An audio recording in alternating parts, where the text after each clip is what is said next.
And I said to myself, well, I finally learned something in school that's useful. I consider my entire education useless up to that point. And I've told this to big audiences, and I've had people come up and say, I thought the same thing. Welcome to the Teacher Rockstar Podcast, the podcast that's dedicated to providing valuable insights, practical tips, and proven strategies to equip new teachers for success. I'm your host, Steve Hiles, educator, published author, and instructional coach. Join me in each episode as we offer a supportive platform for navigating the challenges of the teaching profession. In today's episode, we're going to be discussing why schools don't do skills education well with our guest, Dr. Bill Coplin. Before we get into today's topic, I'd like to take a moment to share a little bit about today's special guest. Bill Coplin is founder and professor of the highly successful undergraduate policy studies major at Syracuse University, which has more than 200 majors annually. He is the Laura J. and L. Douglas Meredith Professor for Teaching Excellence at the Maxwell School and College of Arts and Sciences at Syracuse University. An author of 110 books and articles, many of which are in education, he has taught and advised tens of thousands of undergraduates over his 50-plus years of teaching. He also has trained more than 1,000 high school teachers, 100-plus of which offer his freshman course in high school. Bill Coplin's mission is to equip students with the practical skills they need to have career success while leaving society better than they found it. His Skills Win program seeks to improve education throughout the United States. Coplin's mantra, skills to do well and do good, has motivated generations of Syracuse University alumni to tackle 21st century challenges. Welcome to the Teacher Rockstar Podcast. I'm your host, Steve Hiles. And in today's episode, we're going to be talking about why schools don't do skills education well with our special guest, Dr. Bill Coplin. Welcome back to the show, Bill. Thanks. I'm glad to be here. We always have fun. Absolutely. Hey, Bill, I would like you, if you would, take a moment to share your passion about skills education in schools today.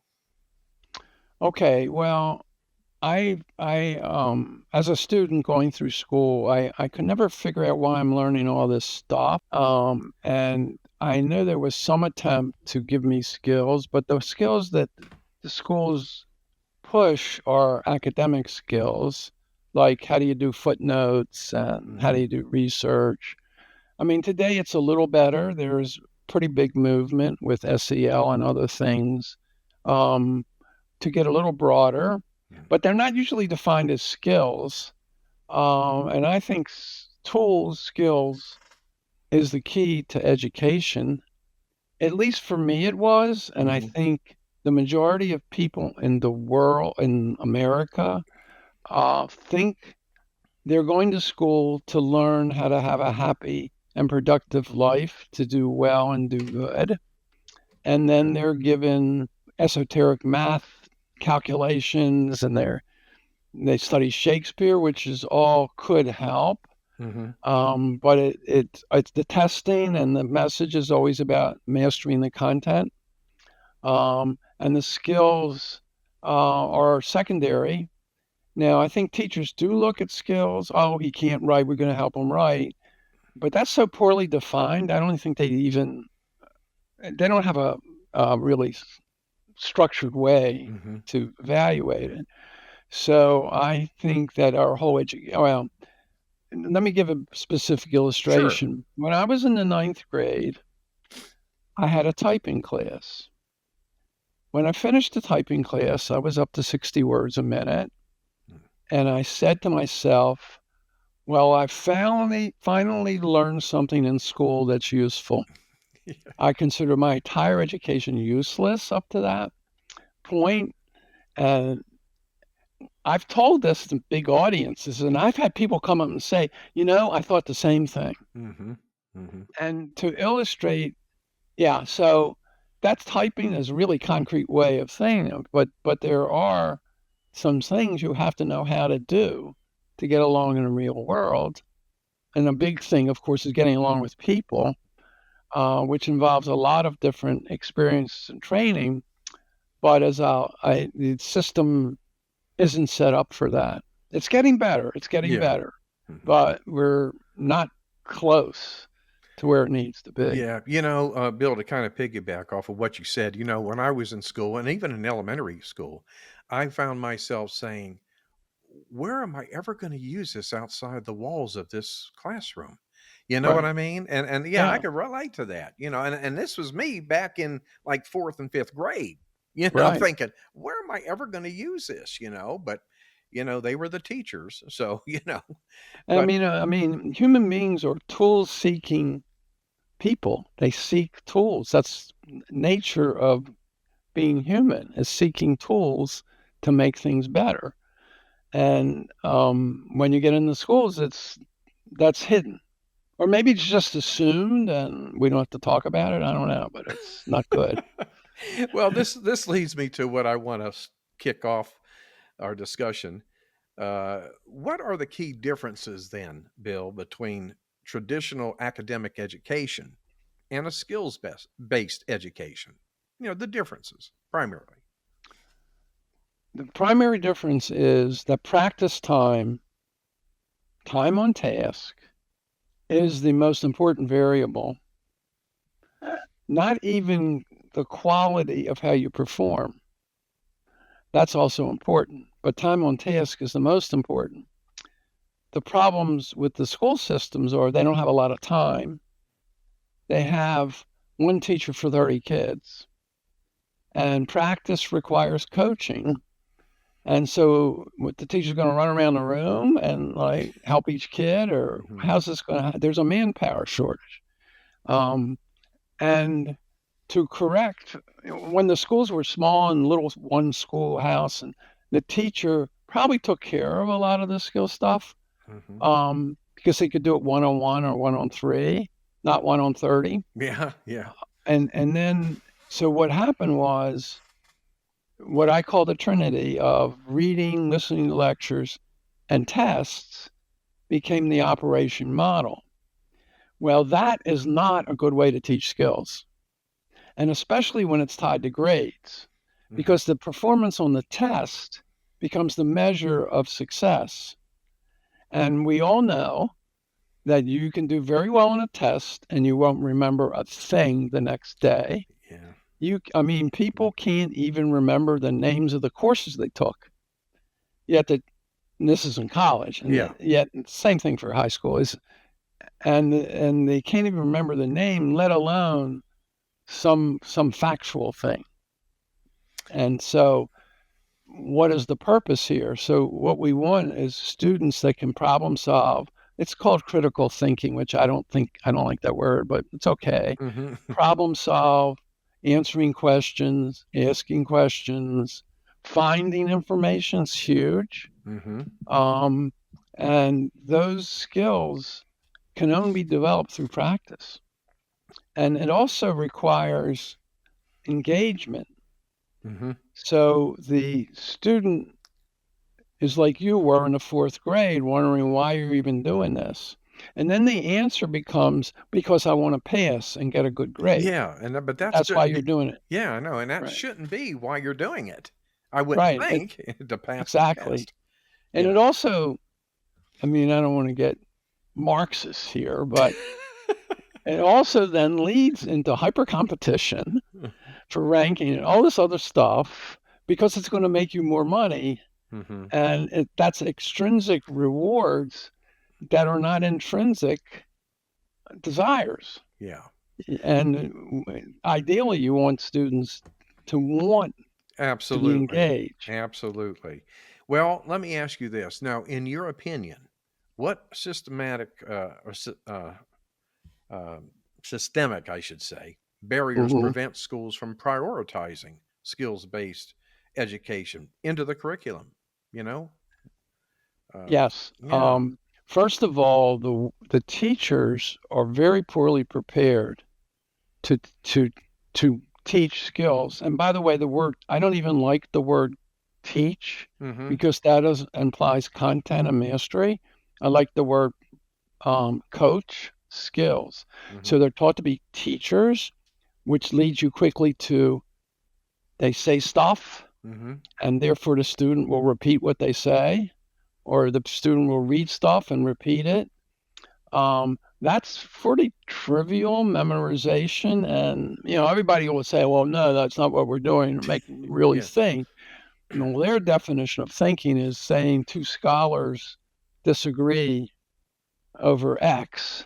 That's thinking. Well, that's thinking about scholarship, which is not really the center of anybody's real life outside, unless they're professors, Mm-hmm. which is so the teachers are trained that way. Then they go and they see the standards, and we've done studies of standards, and they're almost always content. We did a study of New York State ELA standards, and 80% of the skills, I have 10 skill sets, 80% of those were nowhere in the standards. The standards were, perform this math operation, or critique Shakespeare, or whatever the standards were very scholarly, elitist, and 80% of the kids aren't really interested in that or even capable of doing that. But then that becomes a standard, whether they graduate high school and what their grades are and what college they get into and all this other stuff. So there's overwhelming pressure to get grades, and grades are not a good measure. To me, a good measure is the student actively participating for enough time and trying to get better. That should be the standard, which creates my view. It creates a problem for me in grading.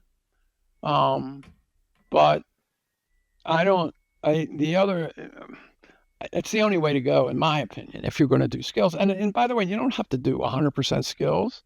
You can do 20% skills, and so the teachers are not ready, trained that way. Although they'll learn about, they'll be taught, well, you should do process things, you should do project management, you should do this and this and this, and you should engage the students, and you should give them inductive work, and there's all these things, some of which will be much better producing skills, but nobody really knows what they are and how you're going to fill up the class period.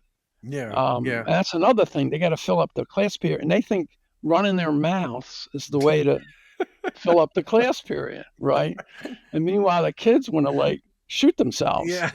So I don't know. It's just, so there's this whole framework, and it's institutionalized.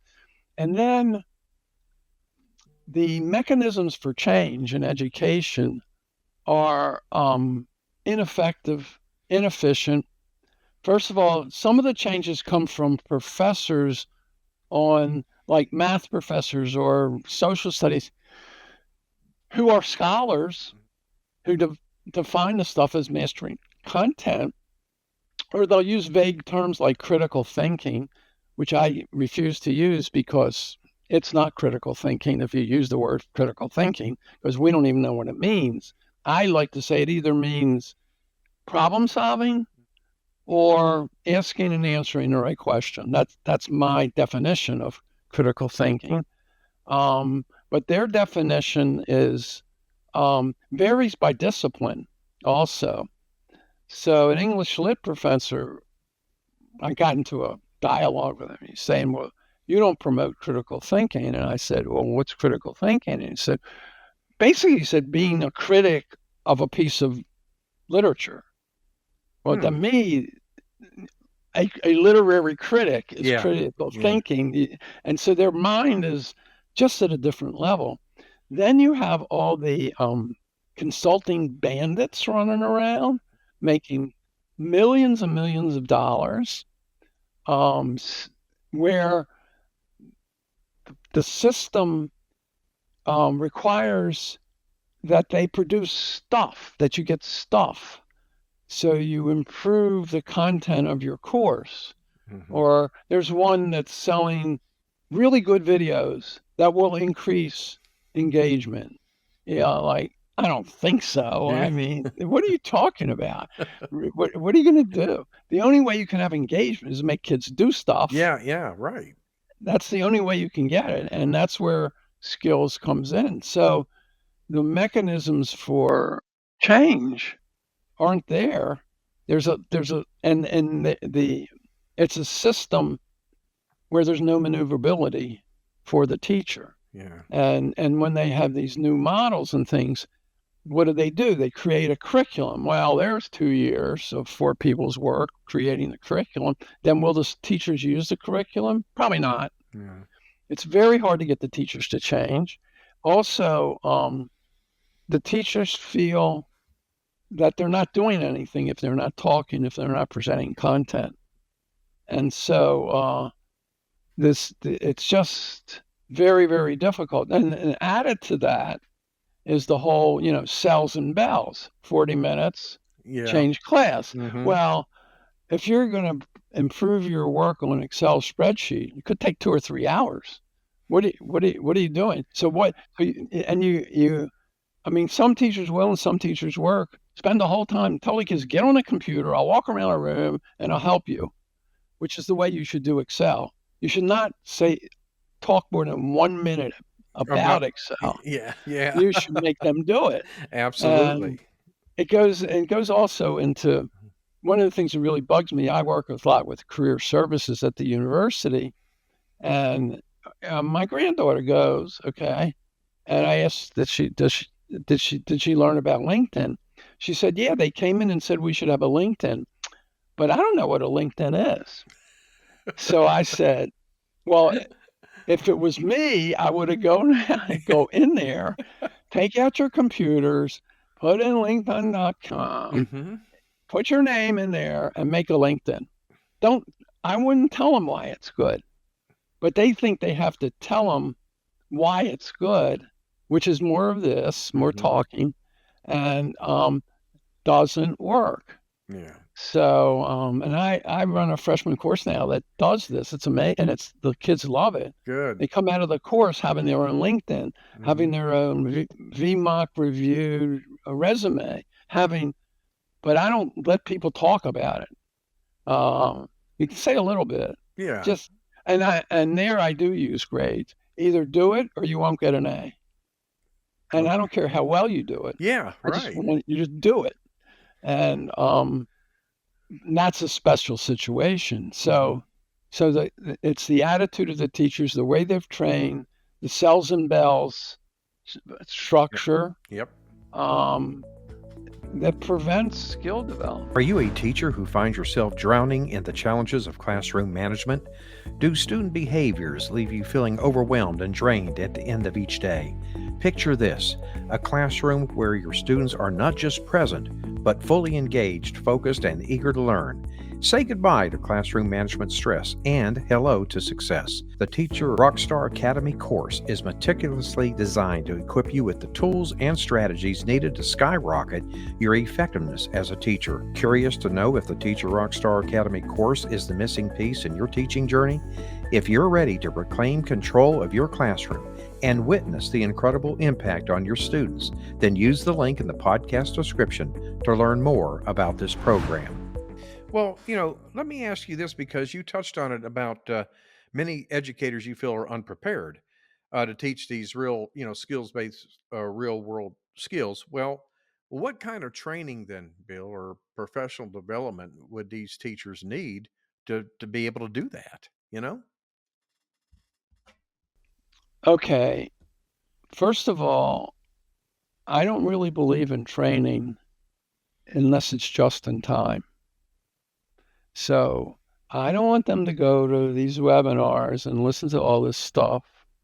I want them to start doing it. So I'll give you a concrete example. A school district came to me and said, we have this 12th grade course called Citizenship in Action, and the kids hate it, and they're reading Supreme Court cases and all this stuff. And I said, and they said, well, will you design it? And I fell for it. Yeah, and they weren't paying me. So, but I sure, it'd be skills. So I said, well, the first day of class, you should get up and say, what's wrong with this school? Hmm. And they say, the cafeteria is saying they're smoking in the bathroom. They're doing this, they're doing that. And then I say, okay, everybody, I'm breaking you in groups, which by the way is key to put kids in teams as many times as you can, Yeah, and through the because day. there's all these interpersonal skills they're learning by practicing them, and they don't even know they're learning them. That's right.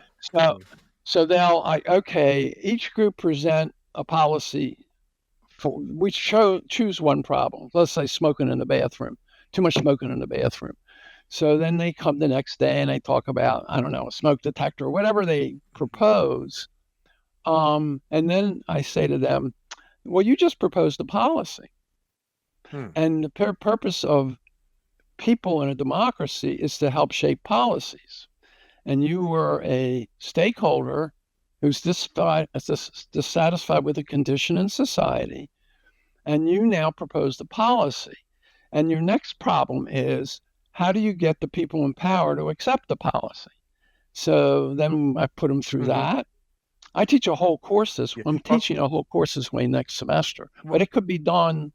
no, I was going Yeah, to say, that's do you give each group of students a different thing to do, or is it no. all I usually give them the the same, so same they have thing, to but just compete break them with up each into other. teams? Okay. You could give them different ones. Yeah. I was just kind of Um, curious. I like to be as simple as possible, Yeah. Yeah. so Okay. it gets too much. Um, and the kids are completely engaged. Mm-hmm. They want to stop the smoking in the bathroom, except for the smokers. Yeah. But um, so they're engaged, and I'm also teaching them about the government processes. And then I say, okay, what you guys just went through is what happens at every level, at the city, the state, and the federal government. They get a problem, and they try and do something to fix it, and then the players in charge won't do it. And that's the nature of. Now, I've taught them so much. Now, will they be able to transfer from that example to school Mm-hmm. up? Maybe. Some will and some won't. Yeah. Yeah. I mean, you can talk to your blue in the face and tell them to transfer, but Mm-hmm. I don't know if I'm going. And so I will run a whole course where they actually, and we've had kids change policies at the schools or learn. We have a great school district superintendent. They, she right away lets them come to them, and so they want to have a driver's ed summer Mm-hmm. course offered. So they talk to her, and she says, "Okay, here's the pros, here's the cons. Now I'm going to let you go in front of the school board, but when you Wow. go in front of the school board with this proposal, you should come to me first so you don't embarrass yourself." And she wouldn't say it like that. Yeah. Yeah. And so she's become the teacher.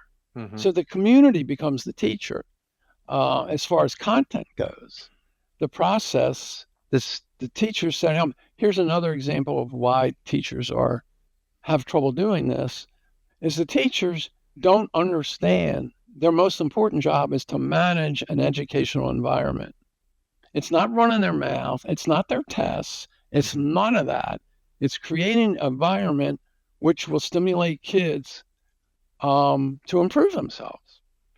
And that takes a lot of different kind of work. Like you got to go find an outside somebody to come in.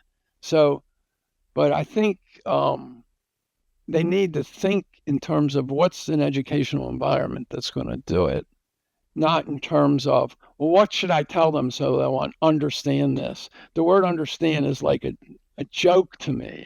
What do you mean? What does that mean, understand? Would that mean, you know what it means? It Yeah. means think the way I do about this. That's what Mm-hmm. understand is, right? Um, Yeah. so I don't know if that helps. Yeah. Well, in the past, Bill, we have talked about, standardized testing and academic performance and all that other good stuff. But how does, academic testing and student performance impact a school's ability, okay, to offer effective skills-based learning opportunities? It's devastating. It's devastating. I mean, there's a little movement to get rid of the New York State Board of Regents, which would be a good idea. These big tests, they're only testing it's like a quasi IQ test they're given, plus a memory. So, and there's some people good at that, and there's some people not good at that. It doesn't mean they'll be a better citizen or a more career success. So I think it should be reduced. Too much time is spent on that. They, in a school district near Buffalo, they're running a month training to make sure the kids can pass the global exam in the summer. Yeah. They're making the kids come. That's that's really bad. Yeah. It's just a misuse. And then they wonder why kids drop out of school. Yeah. And I hear. no, I think these standardized tests they're really memorizing. Well, what's happening though because of AI? All that's getting shot.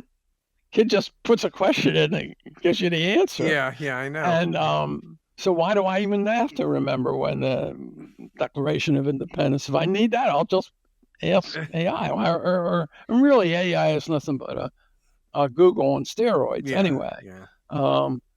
And they're all having Mm-hmm. freaking out. What are we going to do? What are we going to do? Well, then, if that being the case, then what shifts in policy or assessment strategies would help schools better focus on skills education? I'm starting to work right now, and if you or any other of your listeners have any ideas, Mm-hmm. I want to make a ranking system. I hate to use the word ranking, an evaluation system Mm-hmm. that has things like internships are available, um, the ratio of guidance counselors to students is no greater than 250. Have a bunch of basically measures of policies and maybe outcomes. The outcomes harder, Mm-hmm. like percent of students who have internships in high school would be a measure. I don't know if we can get there because it'd be too hard to get that measure, but we could have somebody responsible for internships or an internship program. So I, I first of all, if you're asking me what should the government do and what should I have no confidence in the government. Yeah. Yeah. They don't listen and nobody listens to them. And it's all just a mess. But if we could rank, we're going, a skills win rating of schools in terms of how they prepare kids for the workforce, for citizenship, for life. What if we could get it to have enough prestige and carry? Mm-hmm. It could force schools to alter what they're doing. It could reallocate, resources. If the government, looks what the government's done about career preparation. They set up these programs all over the country. The programs are poorly run. They have trouble getting staff. They're not hard. They're better than nothing. They're better than nothing. But to try and do it, the key is to motivate principals, to motivate teachers to do the right thing. And now standards do have a role. If the state of New York wants every student to have a community service experience, that would be good. Yeah. If it get, but then you know what the other problem is? They won't enforce it. Yeah. And they'll get. So my view is we want everybody to want to do this. And that also is a problem because a lot of the teachers in the high schools think their subject matter is more important than their students' skill development. And therefore they don't care. They're going to repeat the history or whatever they do, because that's what they did and what we're trained in. So yeah. Well, I don't know.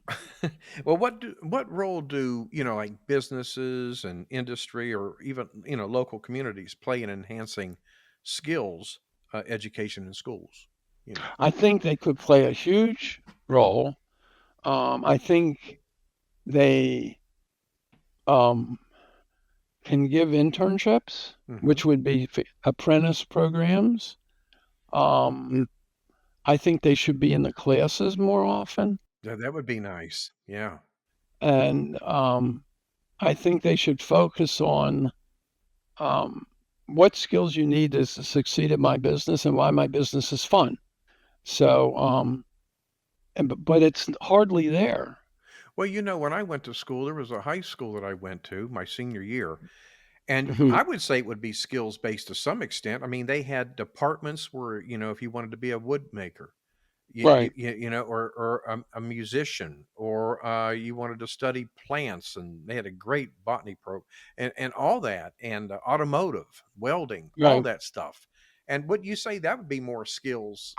Uh, Yeah, you know, I'm not worried about those kids as much yeah. as the kids in the general ed who are taking college curriculum and or in the on this train Mm-hmm. that doesn't lead them anywhere. Yeah. No, Yeah. those vocational programs, but they've always been underfunded, and they're also for the dumb kids. They're for the dumb kids. Yeah, I But don't know. Yeah. I mean, I don't think they're for the dumb Yeah, kids, yeah. but I think, first of all, parents, what? You want my kid to learn automotive? Yeah, Well, yeah. what good is that going to do when he goes to college? Yeah, And but I think we both agree that maybe you need a couple tracks. One go this way, one oh go that yeah, way.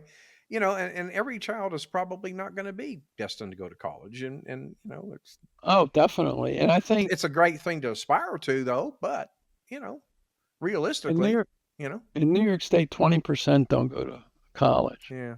Um, but the college dropout rate is about 60%. Oh gosh. It's worse than the worst high schools. Yeah, yeah. It's terrible. Um, but I'm objecting to this kid who's in an international baccalaureate program, who the guidance counselors won't let him take a accounting course Mm-hmm. or a business course because well that's what the dumb kids do. No, you're IB, you're gonna succeed, and it's terrible because it hurts both.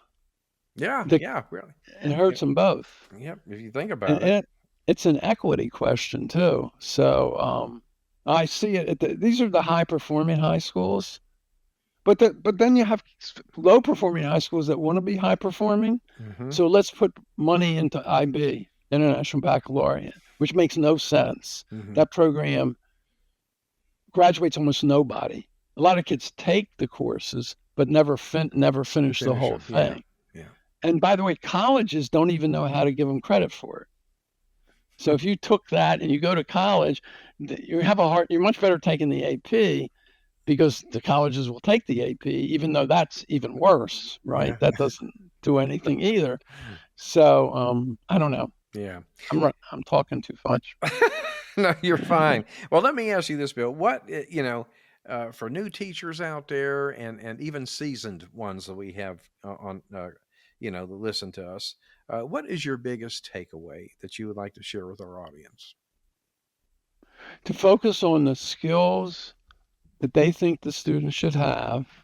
And if you go to billcoplin.com, you can get there's 38 skills and 10 skill sets, but you don't even need to do that because you know what they are.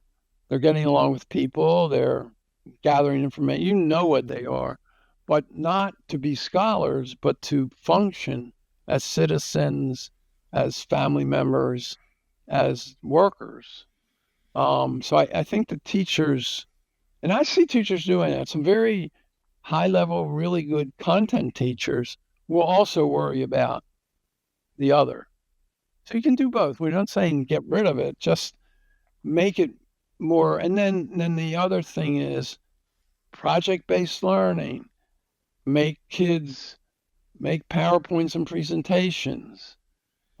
Stay away from tests as Hmm. much as you As much can. as possible. Yeah, yeah. And also always create teams and have the teams compete with each other because the kids love that. It may motivate them enough to actually pay attention. So I think teachers that have that in their repertoire will be doing more for the kids than teachers who are just performing well as lecturers. Okay, great. And Bill, one last thing. How can folks connect with you? I know you mentioned your website a minute ago. Well, they can get them through there. My email is wdcoplin, Coplin, at syr.edu.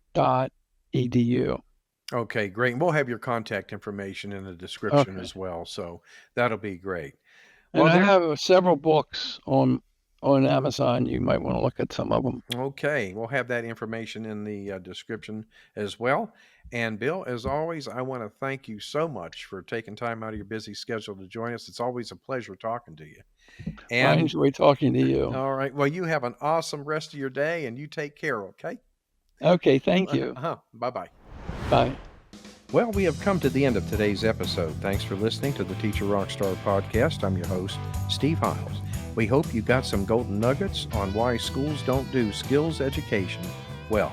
Don't forget to subscribe to us at the Teacher Rockstar podcast, and if you'd like to support us, please feel free to share our podcast with others, post about it on social media, leave a rating and review. That would be greatly appreciated as always. Thanks again. We'll see you same time, same place next week.